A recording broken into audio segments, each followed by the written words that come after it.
भूली जवाती छो भले भले सब भूल जाए पढ़ाई लिखाई सब देखा अनदेखा हो जाए बस एक तुम्हारी स्मृति।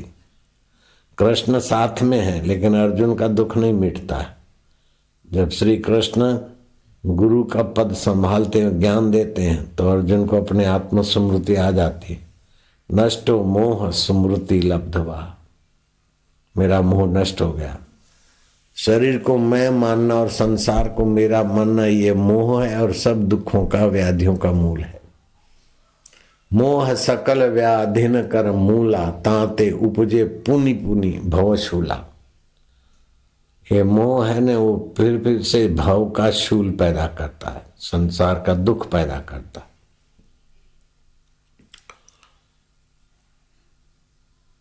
तो भगवान की स्मृति और भगवान की विश्रांति और भगवत तत्व का ज्ञान सारे मोह को, सारे दुखों को, सारे कष्टों को, सारी मूर्खता को हर लेता है।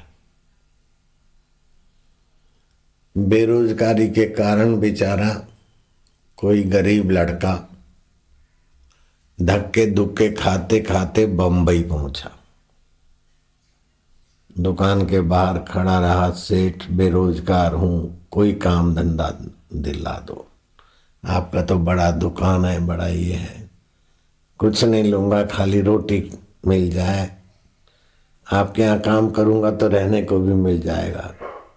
सेठ को दया आ गई कि चलो हमारी फर्म है, झाड़ू बाड़ू लगाया कर,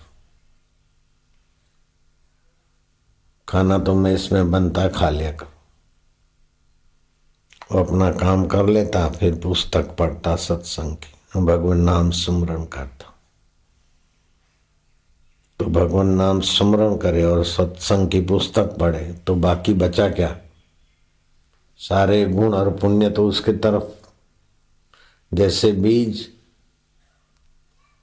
धरती में जुड़ गया और पानी खाद मिल गया तो बीज को बाकी बचा क्या? सब विटामिन, सब योग्यताएं बीज की वृक्ष के रूप में काम करेगी।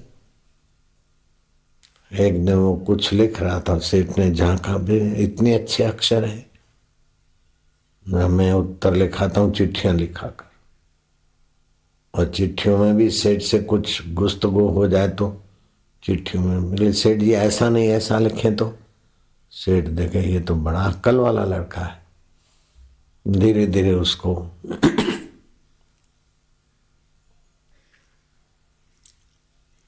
पदोन्नति करते करते उसको मुनीम बना दिया। तो बेईमान मुनियों की बुद्धि मारी जाती थी, संसार को सच्चा मानने वालों की बुद्धि मारी रहती है, और आत्मा को साक्षी सत्य है, ब्रह्म रूप है ऐसा मानने से बुद्धि शुद्ध होती है। तो शुद्ध बुद्धि से कामकाज करने से सेठ को तो प्रसन्नता होती, लेकिन जिनको उत्तर लिखता वो भी बोलते कि भाई आपकी चिट्ठी पढ़ के सेठ जी हम तो बड़े प्रसन्न हुए। सेठ जी समझता था कि चिट्ठी मैंने लिखाई है, उसमें कोई प्रसन्नता नहीं थी, जब इस साधक ने लिखी तभी प्रसन्न हो रहे लोग। तो मुख्य मुनीम बना दिया। जो भी काम काज थे 18-20 जो भी मैनेजर थे फर्म में, वो सब इससे की सलाह से तो सब लोग सीनियर जूनियर के अंडर में आ जाए तो सबको विरोध हुआ, जेलसी। सबने मिलकर उसका फॉल्ट खोजना चाहा तो फॉल्ट तो मिले नहीं, क्योंकि निष्काम कर्म है। स्वार्थ में ही आदमी का पतन होता है, निस्वार्थ से तो आदमी का निखार आता है। जितना जितना स्वार्थ रहित कर्म करते हैं उतना उतना कर्म में भगवत योग, भगवत प्रेरणा, भगवत ज्ञान, भगवत ऊर्जा जागृत होती है। मैं कोई पढ़ने लिखने नहीं गया, कोई सत्संग करने की प्रैक्टिस नहीं किया, खाली स्वार्थ रहित दूसरों की भलाई का सोचने से सब ठीक होता जाता है। उद्यम, साहस, धैर्य, बुद्धि, शक्ति, पराक्रम 6 चीजें जिसके पास होती है, पद पद में परमात्मा अंतर्यामी देव सहायता करता है। वो मुनीम की बड़ी कमांड होगी। 18-20 मैनेजर, एक एक मैनेजर के अंडर में 50 आदमी, 20 आदमी, 60 आदमी, तो पूरा माहौल का वो मैन बन गया। जो भी 400-500 आदमी फैक्ट्री में और दुकान में और ये वो जो बिजनेस थे काम करते थे, मानो सेठ की छाया बन गया वो। सेठ कुछ भी करे, निर्णय ले तो उससे पूछे कि कैसा रहेगा, ये कैसा रहेगा। तो सब लोग जेलसी से तपने लगे, उसका उपाय खोजे कि इसको सेठ और इसके बीच कुछ गैप पड़े, ये जाए यहां से। तो उनको एक फॉल्ट मिल गया। सेठ ने इसको रहने के लिए जो जगह दी थी, पदोन्नत होने के लिए एक सूट दे दिया था, सूट, 2 कमरे वाला चौड़ा बरामदा घर दे दिया, अपार्टमेंट दे दिया। तो ये दुकान से आते समय एक कमरे में जाता और ऑफिस और दुकान फर्म में जाने के पहले उस कमरे में जाता और बंद कर देता। सेठ को भड़काया कि पैसा रुपया 2 नंबर का चोरी करके सेट करता है जाते समय, और आते समय भी कमरा बंद करके अपने जो भी है रिश्तेदार उनको मनी ऑर्डर करने का या कैसे सेटिंग करता है कोई पता नहीं। अब ये सर्वे सर्वा हो गया है, इसलिए अपनी कंपनी को सेठ उजाड़ देगा। सेठ ने बोला तुम जेलसी से भरकर बोलते हो, ऐसा लड़का है ही नहीं। उसने गुरु के मंत्र की दीक्षा लिया है, गरीब है, घूमता घामता झाड़ू लगाया तब भी वफादारी से, झाड़ू लगाने में केयरफुल था, चिट्ठी लिखने में भी उसको मैंने देखा है। और उसके अंदर की सूझबूझ ऐसी है कि वो अगर झूठा, कपटी, चोर, बेईमान होता तो उसकी बुद्धि ऐसी खिलती नहीं। झूठ, कपट, चोरी, बेईमानी, व्यसन से बुद्धि मारी जाती है।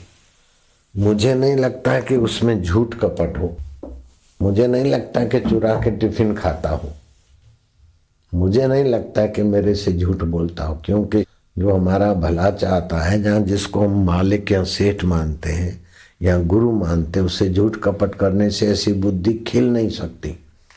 ये मेरे से धोखा करे ऐसा मेरा मन नहीं मानता। बोले सेठ जी हम इसको रंगे हाथ पकड़ के आपको दिखा देंगे। अच्छा देखेंगे रूबरू। दौड़ते आए, पास में सेठ जी का बिल्डिंग था, जहाँ छोटे छोटे मकान थे, नौकरों मुनीमों के लिए अपार्टमेंट थे, वहीं सेठ का भी आलीशान बंगला था, कोठी थी। सेठ जी देखो देखो पकड़ा गया चोर।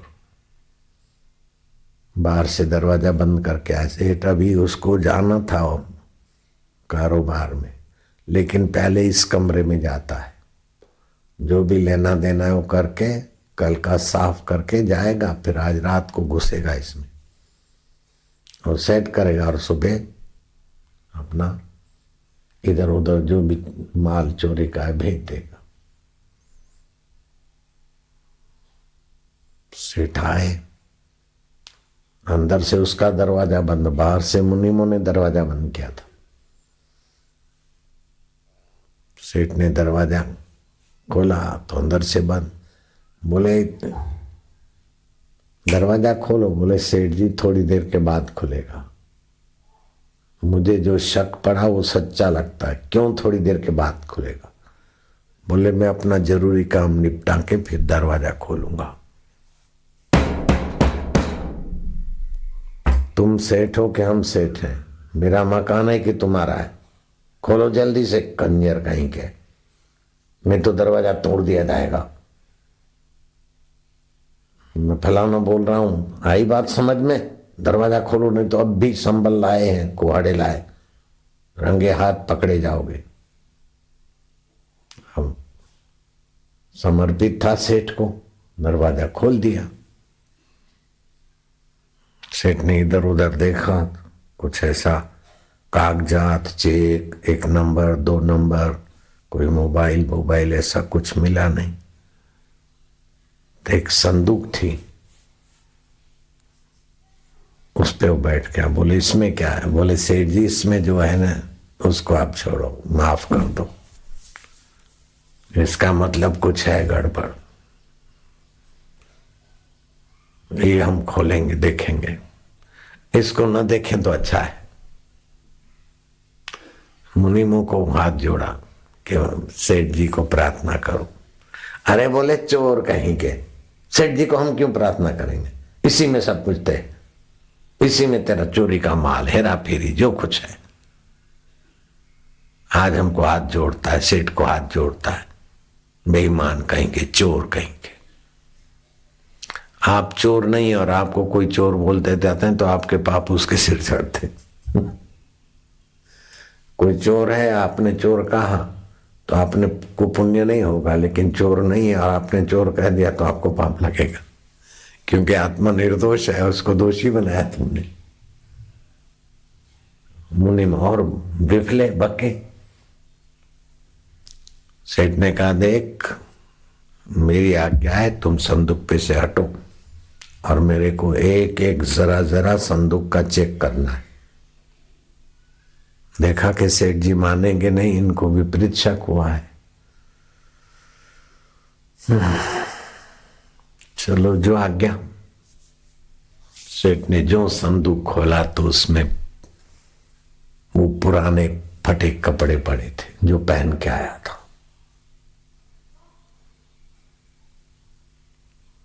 पुरानी कोई माला टूटी वूटी पड़ी थी, जिस पर वो बिछा के ध्यान भजन करता, वो गरम कपड़े का टुकड़ा लेरी पड़ी थी। आसन फटा टूटा, साधक का पुराना आसन कल्पना कर लो, तुम जब ध्यान करते हो आसन पुराना हो जाए, फटा टूटा हो जाए। आसन पड़ा था, माला पड़ी थी, गुरु जी के सत्संग की पुस्तक भी पुरानी पड़ी थी। नीचे ऊपर करके संदूक लकड़े की उठा के देखा तो कुछ है नहीं। बोले क्या है? बोले सेठ जी मैं आया था तो इन्हीं कपड़ों में आया था और ये माला लाया था, वो टूट गई, दूसरी बना ली, और ये पुस्तक लाया था जिससे भगवान के सुमरण मात्र से संसार बंधन से व्यक्ति मुक्त होता है। उस भगवान की स्मृति की सामग्री थी सेठ।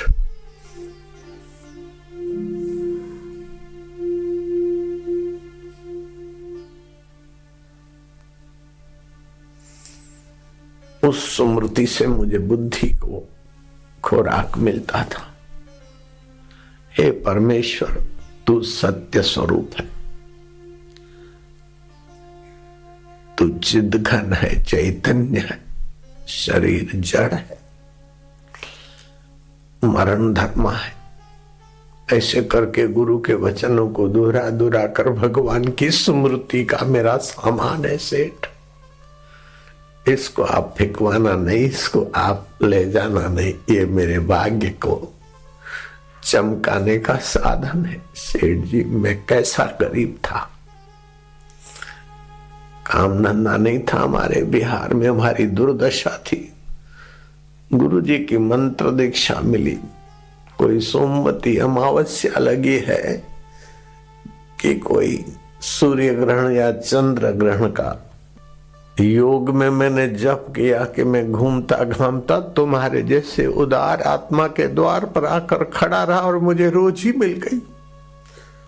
बुहारी लगाने से करते करते आज तुमने मुझे सभी मुनिमों का मुखिया बना दिया। सेठ जी धन संपदा मिलने से आदमी मनमुख हो जाता है, चटोरा हो जाता है, और जो चटोरा हुआ जीभ का स्वाद आया तो विकारों का स्वाद भी सताता है। मैं कहीं इस परमेश्वर का स्वाद भूल न जाऊं और जीवा के स्वाद में और विकारी स्वाद में पटका न जाऊं, इसलिए रोज काम काज से लौटता हूं, लोग मान सम्मान देते, मैं उसे याद करता हूं कि मान सम्मान तेरी चेतना को मिल रहा है, इस हाड़ मास शरीर को क्या मान सम्मान। अगर बुद्धि का विकास हुआ है तो गुरु कृपा ही केवलम, शिष्य से परम मंगलम। हे गुरु कृपा, तू मेरा हृदय छोड़कर कहीं न जाना। हे सुबुद्धि मात्री देवी, हे भक्ति माँ, तू मेरा दिल छोड़कर कहीं न जाना। जितने तेरा नन्ना बालक मेरे बंबई माया नगरी आए। हे गुरुदेव, हे इष्ट देव, हे परमात्मा देव, जब तक जी में जान रहे, तन में प्राण रहे, मेरी प्रीत की डोरी तेरे तरफ बढ़ती रहे प्रभु जी। ओम आनंद देवा, शांति देवा, माधुर्य देवा, तेरी स्मृति मात्र से रोजी रोटी और इतना पद मिलता है। दुनियादारों की स्मृति करो तो विकार अहंकार मिलता है, और तेरी स्मृति करो तो सूझबूझ मिलती। ऐसा करके जो कुछ आता है बड़बड़ा लेता हूं सेठ जी। रात्रि को बड़बड़ाता हुआ उसके साथ प्रीति योग जो गुरु जी ने बताया, श्वास अंदर जाए तो ओम, बाहर आए तो एक, श्वास अंदर जाए तो शांति, ऐसे उस भगवान में शांत होकर सो जाता हूं। दूसरा तो मैं कुछ जानता नहीं।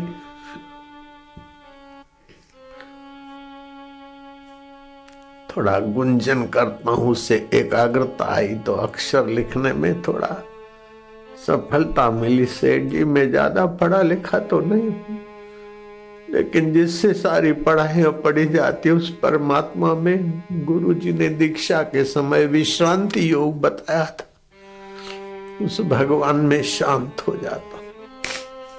गुरु जी ने कथा में ये भी बताया कि एक अनपढ़ जमींदार गीता पढ़ना किसान चाहता था, सुदर्शन चक्रवर्ती जी से आकर मिला कि मैं अनपढ़ हूं, लेकिन मुझे गीता का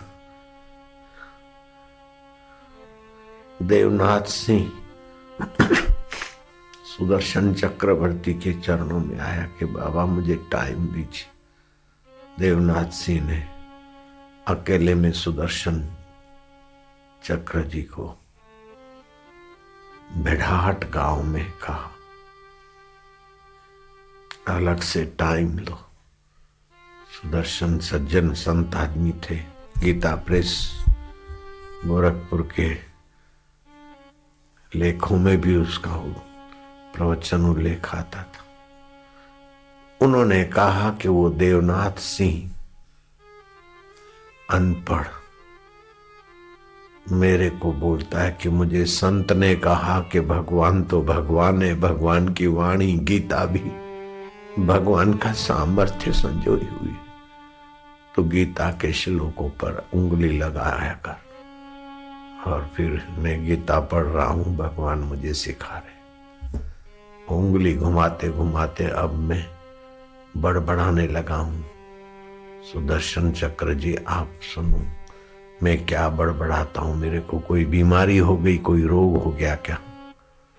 सुदर्शन जी ने सत्संग में आकर कहा कि वो देवनाथ सिंह हाथ में गीता पकड़ा और मेरे हाथ में दूसरी गीता थी। मैंने गीता का दूसरा अध्याय पकड़ाया, उसको उंगलियां घुमाता जा और एक एक अक्षर स्पष्ट बोलता जाए। 5वां अध्याय, 3रा अध्याय, 7वां अध्याय, 9वां अध्याय का कहीं कहीं से मैं उसको पकड़ा हूं और धड़ धड़ वही का वही श्लोक बोले।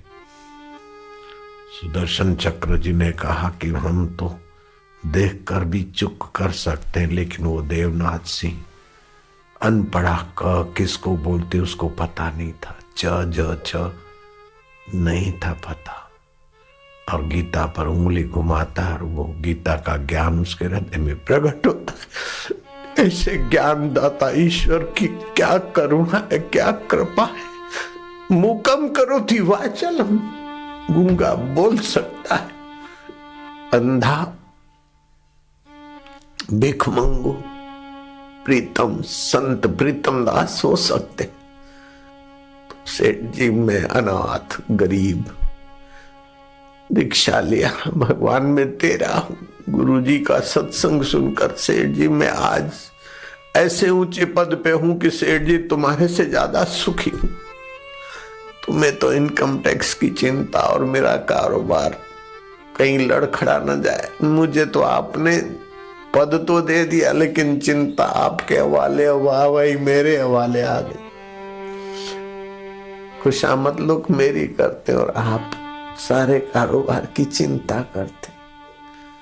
आप कारोबार की स्मृति में दुख भोग रहे और मैं भगवान की स्मृति में भगवत रस पा रहा हूं। जिस माला से, जिस गुरु के सत्संग पुस्तक से, दीक्षा से मैं इस पद पर पहुंचा हूं, मैं कहीं अपनी औकात न भूल जाऊं, अपनी मूल स्थिति भूल न जाऊं और टिफिन खाकर या विकार भोग कर कहीं बर्बाद न हो जाऊं। इसीलिए मैं अपनी औकात न भूलूं, ऐसी प्रार्थना करते करते उसका स्मृति योग करके सेठ जी काम धंधे में जाता हूं। फिर काम की कार्यों की आपाधापी से कहीं उलझनों में पड़ न जाऊं, रात्रि के कहीं गंदे सपने न आ जाए, मुझे ऐसी सुविधा हो, मेरा ये चमचा का मैं प्रमोशन कर दूं, मेरी खुशामद खोरों को मैं खास पद पे रख दूं, ये पाप मेरे से ना हो। आपका इतना बड़ा कारोबार है तो मेरे को इतना ऊंचा पद मिला है तो मेरे खुशामद खोर मेरे को कहीं गुमराह न कर दे और मैं गलत निर्णय लेकर पाप का भागी न हो जाऊं। सेठ जी आपने मुझ पर विश्वास रखा है और मैं अपने चमचों को उन्नत पद दूंगा तो मेरे जैसा विश्वासघाती कौन होगा। इसीलिए सेठ माफ करना, मैंने आपको संदूक खोलने से इनकार इसलिए किया कि कहीं आप मेरी इस पागलपन से प्रभावित ना हो जाए। मैं पागल हूं, लेकिन मुझे गल का पता चल गया कि प्रभु की स्मृति मात्र से अयोग्य भी योग्यों का पूजनीय आदरणीय हो जाता है। से कहीं उस हवा में उड़कर मैं गिर न जाऊं पतंगे की नाई। जब तक जी में जान रहे, तन में प्राण रहे, मेरी प्रीत की डोरी प्रभु के तरफ बढ़ती रहे। सेठिया आप दुआ करो, मुझ कंगाल को झाड़ू लगाने पर रखा था, मेहरबान होकर, और मैं आपसे गद्दारी करूं, चुप के खाऊं, आपसे धोखा करके कहीं चला जाऊं। इसलिए मैंने अपनी औकात को याद करने का ये साधन मान लिया।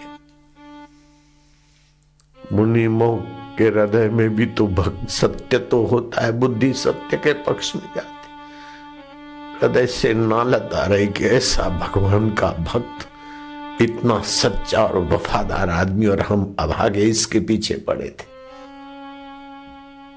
मुनिम की आंखें, और जो मुनिम थे मैनेजर थे, उनकी आंखें भी पश्चाताप से आंसू बरसाने लगी। सेठ बाहर से तो अपना सेठ पद में दिखता था, लेकिन भीतर से उस वफादार नौकर का सेठ भक्त बन गया। यस्य स्मृति माते रहना, जिसकी स्मृति मात्र से अयोग्य इतना योग्य बन जाता है कि इतना बड़ा मालिक भी उसका भक्त बन जाता है।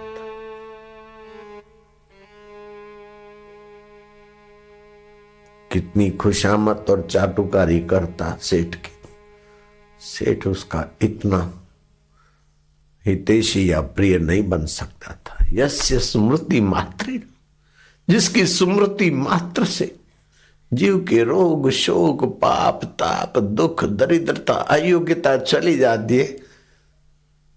नमः तस्यै नमः तस्यै नमः तस्यै नमो नमः। विष्णवे प्रभु विष्णवे हे वासुदेव, आपकी स्मृति सब कुछ दे देती है, क्योंकि सब कुछ आप ही से है, इसलिए आप सबके मूल हैं। हे नारायण, हे अच्युत, हे गोविंद, हे माधव, ओम नमो भगवते वासुदेवाय। भगवान की स्मृति छोड़कर अपने पद का दुरुपयोग करना दुर्गति दे देता है, पिशाच करके भटकाता है। 2 करोड़ वर्ष भटकना न पड़े, इसलिए सेठ जी मैं अपनी औकात को याद करता हूं कि मेरे साथी कहां कहां भटक के क्या दुर्दशा है और आपने मुझे कैसे पद पे बैठा है। इनकम टैक्स, सेल टैक्स,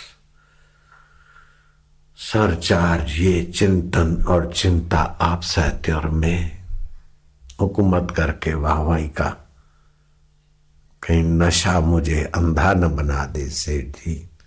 इसलिए मैं ये संदूक में अपनी असली मूल अवस्था का स्मरण करते भगवान को प्रार्थना करता हूं। आज तक उसने मेरी रक्षा की है साहब, इसी स्मृति ने। सेठ जी सोचता कि भैया है तो सेठ, जो मोहताज लाचार झाड़ू लगाने वाला लड़के को बोलता कि भैया, भैया बोल रहा है सेठ, भाई तू आज से मेरा गुरु और मैं तेरा चेला। सेठ जी क्या अपराध हुआ है, क्षमा करें, आप तो मेरे अन्नदाता हो। सेठ जी कहे तुम मानो न मानो, लेकिन अब मुझे पता चल गया कि एक सज्जन हृदय मेरा मुनीम है, एक संत का सत शिष्य मेरा मुनीम है। मैं इस लोक में भी निश्चिंत हूं और परलोक में भी निश्चिंत हूं। एक ऐसी स्मृति है। दूसरे तरफ सेठ का कारोबार चल रहा है। सेठ 1-2 महीना कहीं बाहर गए, आवे जाके ऑफिस में दुकानों में देखे तो सब लोग ऐसे ही बैठे, काम धंधा छोड़ के। बोले क्या माल क्या बना, बिका क्या? बोले सेठ जी हम तो आपकी स्मृति करके आपको भोग लगा के खाते बस। तो सेठ जूता मारेगा, लेकिन ये परम सेठ की थोड़ी स्मृति करो तो महाराज सेठों के सेठ भी आपके सेवक बन जाते। एक कैसी है भगवान की स्मृति जो सच्चाई देती है। जो भगवान की स्मृति छोड़कर अपने में विशेष अहंकार ले आते, वे टिफिन खाकर पुजवा कर, कई ऐसे बड़े बड़े कथाकार, बड़े बड़े प्रसिद्ध व्यक्ति मिट्टी में खो गए, पता ही नहीं कि कोई था कथाकार। जिनके सत्संग में मैं जाकर बैठता था और वो ऐसा सत्संग करे, कथा ऐसी करे कि मेरे आंखों से आंसू बरसे। अमृतलाल शास्त्री, उनके सत्संग में बैठता था।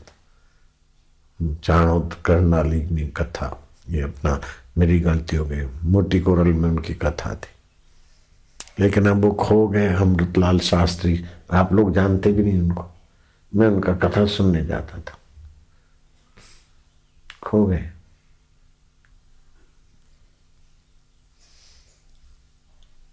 भक्त भक्तानी टिफिन लाए, खाए,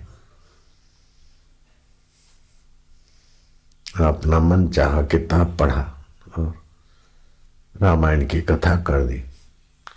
किसी की किताबें पढ़कर याद करके सुना दिया, हम लोग प्रभावित हो जाते थे।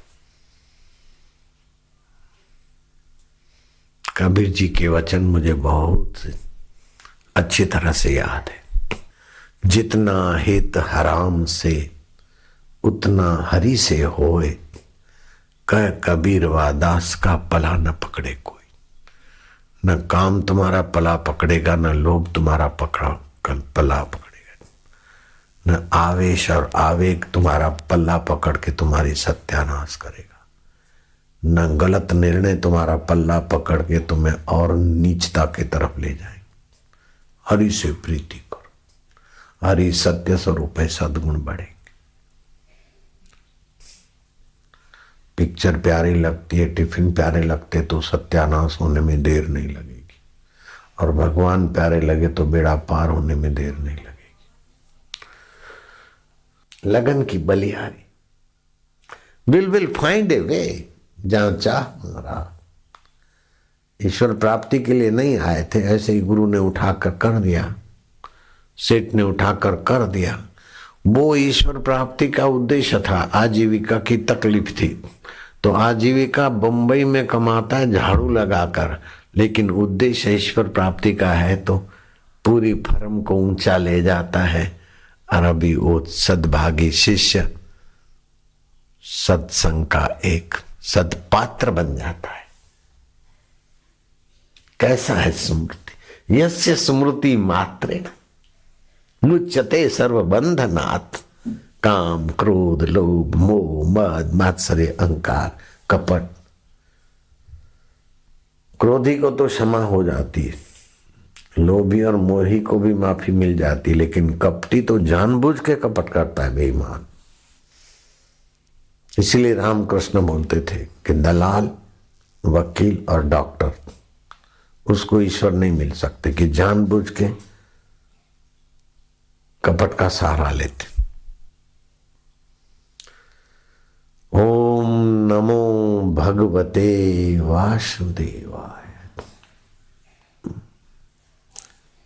आरोग्य की कुंजी नाम का पुस्तक है, अपने आश्रम से छपा है। मेरे गुरुदेव का उसमें चित्र है। गुरुदेव ऊपर है, मैं थोड़ा गुरु के तरफ देख रहा हूं, ऐसे हाथ कर रहा हूं। उसमें एक घटना है कि एक बहुत गरीब परिवार था। आए गए का आतिथ्य करना मनुष्य का कर्तव्य है। कोई मेहमान आ गए, संतों की टोली आ गई, कुछ हुआ।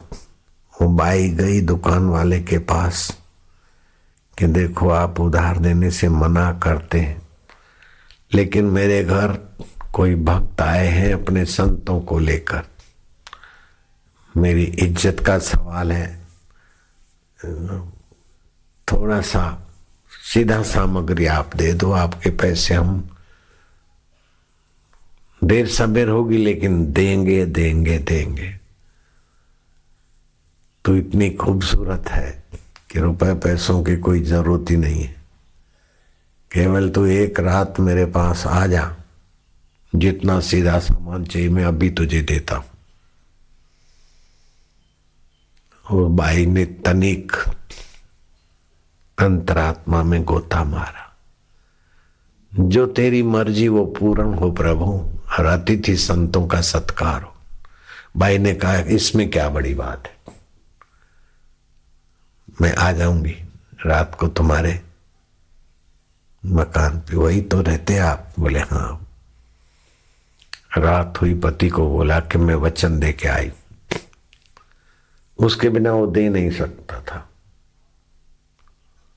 उसकी भोग्या बनने के लिए मैं वचन दे के आई हूं, और अंतरात्मा से वचन दिया गया है। अब वो अंतरात्मा जाने और वो जाने, मैं तो उसकी प्रेरणा से हाँ भर के आई हूं, मुझे अपना वचन निभाने की आप आज्ञा दीजिए। अगर मैं आपसे धोखा करके जाऊं तो मुझे पाप लगेगा। मैं तो आपको बताती हूं, मैंने ऐसा गंदा वचन दिया है कि वो मुझे एक रात के लिए अपनी पत्नी मानकर मेरा काला मुंह करे, ऐसा मैं वचन दे के आई। आप आशीर्वाद दो ना, भगवान तेरी रक्षा करे। हाँ हाँ बोले, मुझे संतोष है, भगवान तेरे साथ है, भगवान तेरा रक्षा करेगा, जा। ये कैसी दुनिया है, कैसे कैसे नर रत्न है। पत्नी पहुंची, युवक धनी बड़ा खुश हुआ, आ गई हूं, बहुत अच्छा। मेरी औरत मायके चली गई थी, उसकी बहुत याद आती थी। अब तो वो इतनी सुंदर नहीं जितनी तू है, और वो इतनी वचन की पक्की भी नहीं है। बोला था 4 दिन में आती हूं, अभी 15 दिन हुआ, मायके से आती नहीं। उसकी याद में मैं तेरे को याद करता था, तुम मिल गई, बहुत अच्छा हुआ।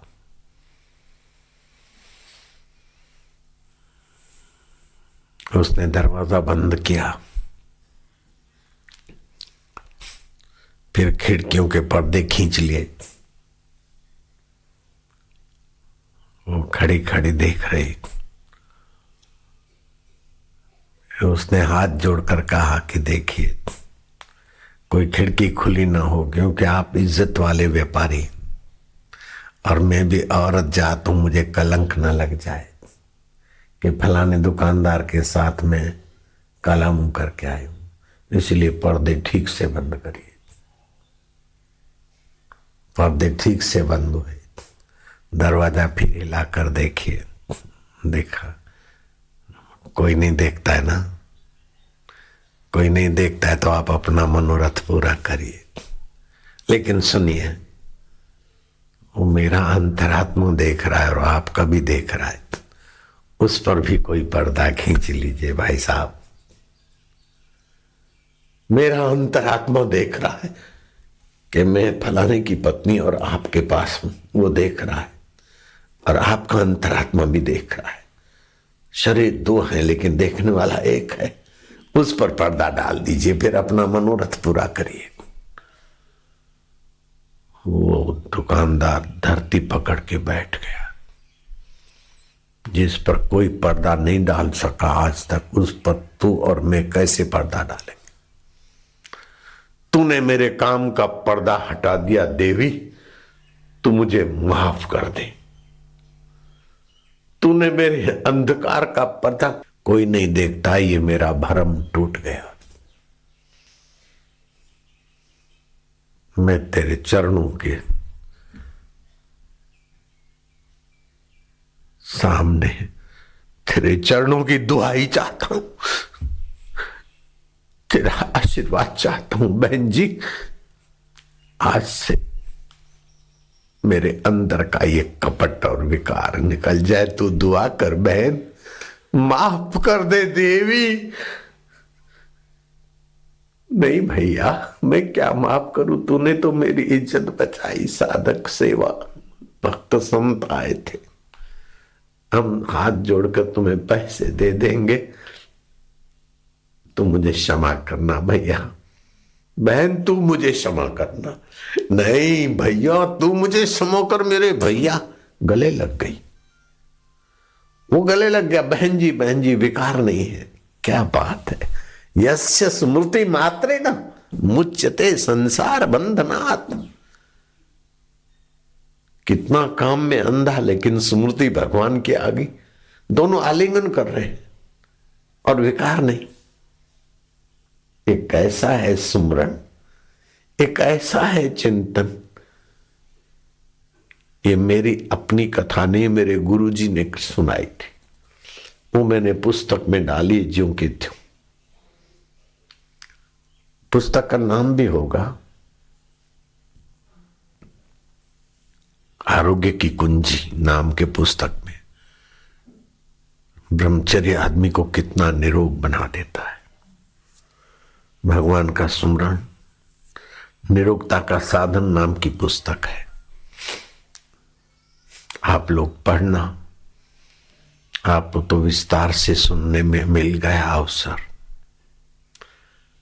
ऐसे ही बंबई के पूनम निमित्त सत्संग हुआ था। कोई ब्राह्मण संपत्ति प्राप्त करने के लिए अनुष्ठान करता है, कुंडदार मेघ की उपासना करता है। तो मंत्रों में शक्ति होती है, जिसके आप जप करते हो वो विधि से वो देवता प्रकट भी हो जाए अथवा वो वस्तु चीज परिस्थिति हासिल हो जाए। जैसा मंत्र जैसा उद्देश्य। मणिभद्र देवता प्रकट हुए। ब्राह्मण ने कहा, देव आपका अभिवादन स्वागत जो कुछ करना था। मणिभद्र समझ गए कि इसे संपत्ति चाहिए, लेकिन ब्राह्मण बड़े नम्र हैं और सज्जन आदमी भी। दूसरों की धन दौलत देखकर दौलत की वासना आई है, इसकी वासना थोड़ी मोड़ दी जाए तो ये ब्राह्मण कहीं पहुंच जाएगा। ऐसा कोई मनुष्य नहीं जिसमें सद्गुण छुपा ना हो, केवल उसके दुर्गुण की दिशा सद्गुण की तरफ मोड़ दो, चमकने लगेगा।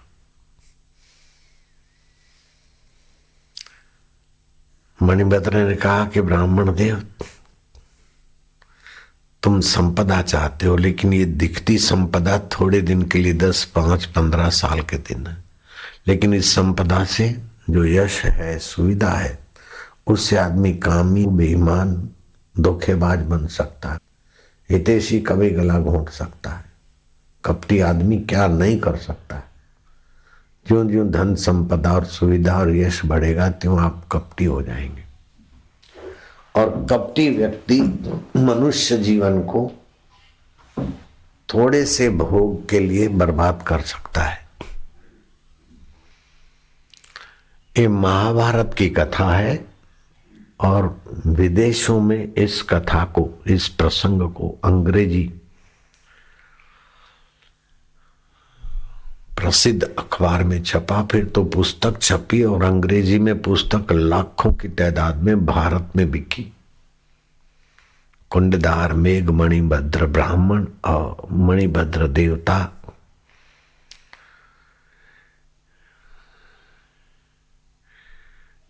यूनिटी पत्रिका, अमेरिकन यूनिटी पत्रिका थी, मैगजीन, यूनिटी मैगजीन में छपी थी। और फिर भारत में, जब अमेरिका में कोई प्रसिद्ध चीज होती है ना, तो भारत वालों की आंखें खुलती कि इतना बढ़िया है, अमेरिका से आया। बाद में मूल का पता चला कि अपने महाभारत की कुंडधार और मणिभद्र और ब्राह्मण की देवता की कथा है तो हिंदुस्तान के महाभारत का, लेकिन यूनिटी मैगजीन में छपा, इसलिए इंडियन, अमेरिकन, गोले, कारे, जूइस, बहुत सबको अच्छी लगी कथा। तो ये कथा अमेरिका में सुप्रसिद्ध हुई और फिर भारत में सुप्रसिद्ध हुई। मणिभद्र देवता अंतर्धान हो गए। ब्राह्मण ने देखा जो मंत्र शक्ति से एक बार आए तो फिर से अनुष्ठान करूंगा, आएंगे। ब्राह्मण ने जप चालू किया। मणिभद्र जान गए कि ये अब रुदन बुदन करके भी मुझे पटाना चाहता है। संत और देवता को सामने वाले का अंतःकरण पढ़ने में देर नहीं लगती।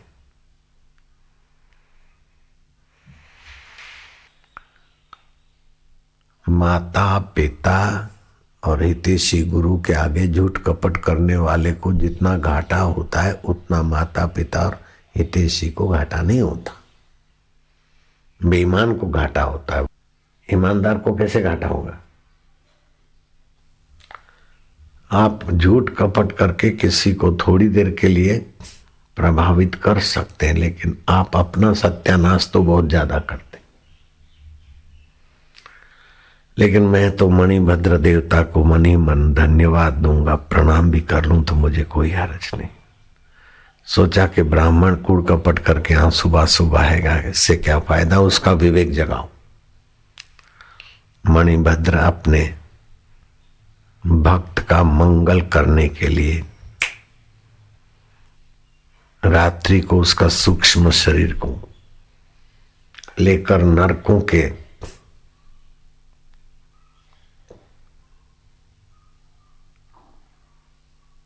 अंदर रोते, बिलखते, चीखते, दुख सहते हुए लोगों का दर्शन करा दिया।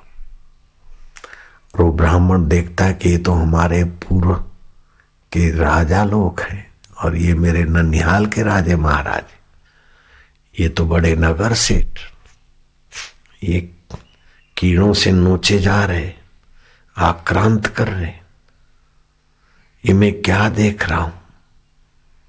ये तो मेरे पहचाने हुए लोग कितने, मैं तो समझता था बड़े सुखी हैं, धनवान है, बड़े लोग हैं, बड़ी फैक्ट्रियां और बड़े धंधे और बड़ी गद्दियां और कोई मंत्री भी है, तो कोई राजा साहब का खास मंत्री भी है, राजा साहब स्वयं, और इनके ये दुर्दशा इनकी। मणिभद्र ने उनको अपने शरीर में लाके रख दिया और स्वयं बाहर प्रकट हो गए। क्या बात है ब्राह्मण देवता?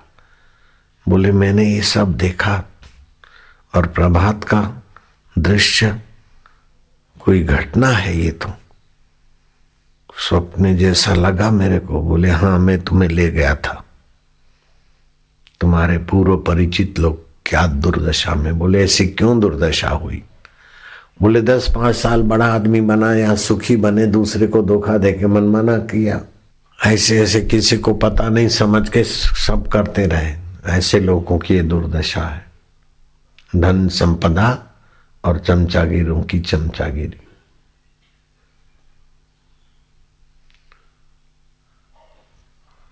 लेकिन मैं तो दंग रह गया कि ऐसे लोग इतने बड़े और इतने विश्वसनीय लोग इस नरक में। मणिभद्र कहते हैं कि कर्म की प्रधानता से ही विश्व चलता है। कर्म प्रधान विश्व करी राखा, जो जस करे तैसा फल चाखा।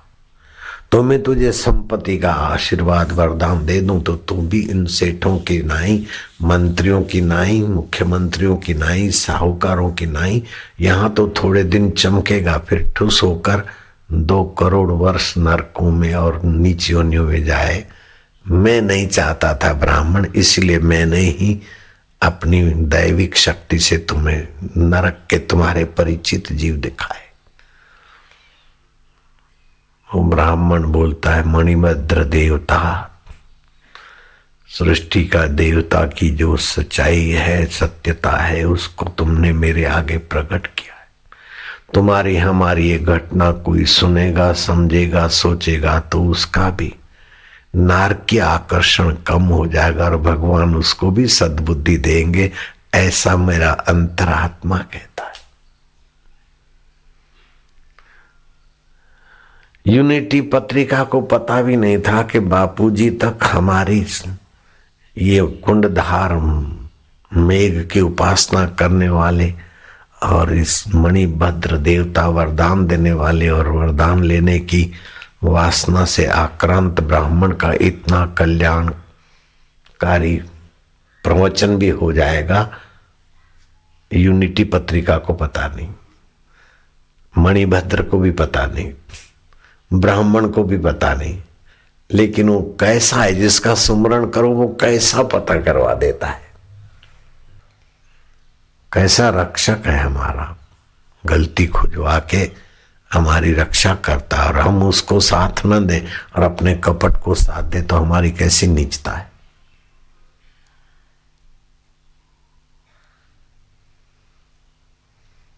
मन क्रम वचन छांडी छल, जब लग जनन तुम्हार। मन से, कर्म से, वचन से छल कपट छोड़कर जब तक भगवान का नहीं बनता है मनुष्य, तब तक कितना पूजा पाठ करे, कितना तीर्थ नहाए, कितना ही मक्का जाए, मदीना जाए, काशी जाए, मथुरा जाए, लेकिन अगर कपट छोड़ नहीं पाए तो भगवान या अल्लाह या गॉड भी क्या करे। कपट छोड़ने के लिए क्या करोगे? दूसरा कपट करेंगे? नहीं, आर्त भाव से प्रार्थना करोगे, महाराज हम जैसे तैसे आपके हैं, आपकी स्मृति दे दीजिए और आपकी स्मृति से सारे सद्गुण आते। ये हमने अब सुना है। वो बिहारी लड़का झाड़ू लगाने वाला जब इतना ऊंचा हो सकता है आपकी स्मृति से, अंध प्रीतम भिख मंगा संत प्रीतम दास हो सकता है। जन्मजात अंध बालक जिसको बाप तो छोड़ के मर जाता और माँ उस बालक को पाल नहीं सकती, अकाल में वन देवी को अर्पण कर जाती और अग्रदास महाराज उस अंध बालक पर कृपा बरसाते और बोलते अब तू संत चरित्र लिख। और संत चरित्र लिखा, भक्तमाल ग्रंथ जो हम लोग पढ़ते हैं और उस पर कथा भी करते हैं। भक्तमाल ग्रंथ, अग्रदास महाराज की कृपा पड़ी अंध बालक पर, आंखें भी आ गई और नाम भी पड़ गया। नाभाजी महाराज, और नाभाजी महाराज का शिष्य हुआ पैहारी बाबा, और पैहारी बाबा के चरणों में पृथ्वी सिंह चौहान कहते कि बाबा मैं आपको द्वारकाधीश, द्वारका का दर्शन करा के आऊं। बाबा क्या तू क्या दर्शन कराएगा, रथ की मिट्टी चटवाएगा।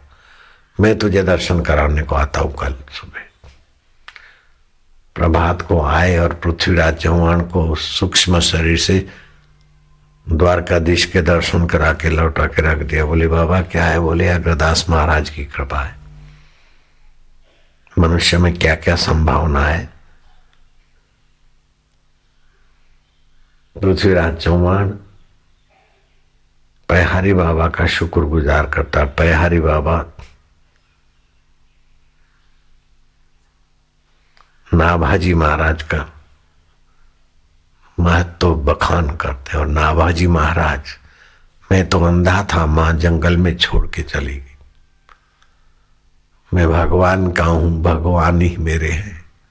अग्रदास महाराज पगडंडी भूले और उन्होंने मेरे नेत्र ठीक किए। मैं उनके आश्रम में सेवक बना रहा। भगवान की गुरु की स्मृति ने मुझे ये प्रेरणा दी कि गंभीर बात करते करते गुरुजी एकाएक चुप हो गए। क्या होगा? तो किसी का बेड़ा गर्क हो रहा था जहाज में, स्टीमर कहो बेड़ा कहो, साइक्लोन चला था, तूफान, तो कई बेड़े गर्क हुए थे। इसमें भक्त का बेड़ा गर्क हो रहा था। तो गुरुजी को याद किया, अग्रदास महाराज को। अग्रदास महाराज ध्यान मग्न हो गए। तो मैंने ध्यान करके देखा कि गुरुजी किसका ध्यान करते। तो मैंने फिर नाभि से प्रार्थना की, वायु देवता का रुख बदला। जो डुबाने की तरफ वायु चल रहा था वो किनारे की तरफ बदल गया रुख वायुमंडल का। बेड़ा किनारे आया। मैंने गुरुजी को कहा, गुरुजी अब आप जिस भक्त को बचाने के लिए नाभि से एकाकार होकर भ्रू मध्य में एक संकल्प सोच रहे हैं, वो काम हो गया है। गुरुजी ने आंखें खोली। मैंने कहा ये आपके दास ने प्रार्थना करके कर लिया है। गुरुजी खुश हो गए और मेरा नाम नाभाजी रखा कि मेरे नाभि की बात तू जान गया और मेरे भक्त की नाभि की पुकार तू जान गया, तो अब ग्रंथ लिख। तो कहाँ तो मैं अंध बालक और कहाँ मेरे द्वारा ग्रंथ लिखा गया। भक्तमाल, भक्तमाल बड़ा प्रसिद्ध ग्रंथ है वैष्णवों में। अपने आश्रम में भी है, लाइब्रेरी में भी है। मुकम करोति वाचालम पंगोलं गयतेक्री यस्य स्मृति मात्रेण। भगवान की स्मृति इतनी सुखदाई। वो माई कहती है कि भैया तुमने पर्दे बंद किए ना, ठीक से करो, कोई देख न ले। बोले कोई नहीं देखेगा। बोले वो इधर तो नहीं देखेगा, लेकिन ये अंतरात्मा के ऊपर भी पर्दा डालो ना।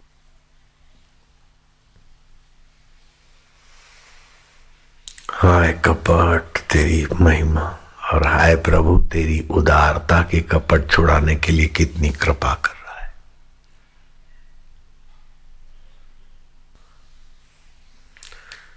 नारायण हरि हरि ओम हरि सच्चिदानंद हरि। अर्थ भाव से प्रार्थना कर लो कि भगवान ये आपकी कृपा है कि हमारी कपट को छुड़ाने के लिए आप ऐसी कृपा करें। बस भगवान को धन्यवाद दे दो। यही आत्महत्या है। बाकी वैसे जाके आत्महत्या करोगे तो सत्यानाश हो जाएगा। कपट छोड़ा ही आत्महत्या है बड़ी। अहम हत्या, अहम में ही कपट होता है, अहम में ही बेईमानी होती है। आप अहम छोड़ दो ना, आत्महत्या करने से तो महाबर्बादी होती है। लेकिन अहम छोड़ दिया और भगवान के हो गए जैसे तैसे, स्वीकार कर लेगा, देर भी नहीं करता हो जाता। आत्महत्या नहीं करना चाहिए, वो तो बहुत नीच विचार है। जिससे आप गिर रहे हैं उसको छोड़ दो, बस हो गया ना। नहीं छूटता है तो आर्त भाव से रो, प्रार्थना करो कमरा बंद करके। तो जैसे और प्लानिंग होती है ऐसी ही प्लानिंग कर लो। तेरे लिए रो, तेरे को पुकारो। एक दिन की तीव्र पुकार हो तो दूसरा दिन नहीं लगेगा, उसी दिन प्रकट हो जाता है। मैं क्या करूं क्या करूं क्या करूं। करना काम मजदूरों का है बस। हे मारा वाला एवो दी देखा, ऐसा दी देखा। ऐसा दिन देखा, बुलावी हूं मारू ने मेरा अहम और वासना बुलाकर मैं तुझे चाहूं प्रभु जी।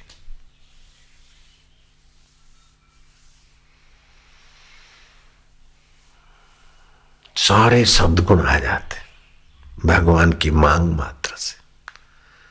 और पुरानी वासना के अनुसार चस्का लेने की दुर्मति के साथ कारण सारे सद्गुण पर गटर बह जाती और सारे दुर्गुण तुम्हें उस दुर्गंध में डुबाते रहेंगे, कोसते रहेंगे, तुम्हारे कर्म तुम्हें नोचते रहेंगे। औरंगजेब में सद्गुण था, प्रजा का पैसा, प्रजा का खून पीने के लिए राजा नहीं है। अपनी बाप दादों की जो खेती मिली खुद खेड़ता था और खाता था। कितना बहादुर होगा औरंगजेब। लेकिन हिंदू काफर है, 1.25 जनवरी जलाओ, कत्ले आम, धर्मांधता के दुर्गुण ने उसका सद्गुण डुबा दिया। अगर सत्संग मिलता और सब में एक अल्लाह है, एक भगवान है, तो औरंगजेब का जो आदर होता वो किसी संत और फकीर से कम नहीं होता। इतना भारी सद्गुण था, क्योंकि हराम का नहीं खाना है पब्लिक का।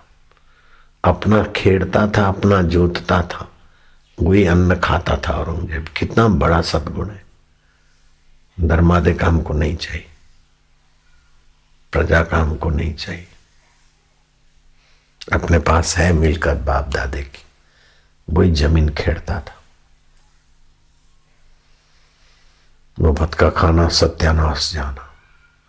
लेकिन ऐसा मत मानना कि आश्रम में रहने वाले मुफ्त का खाते नहीं, वो परिश्रम करते, सेवा करते बच्चे हमारे।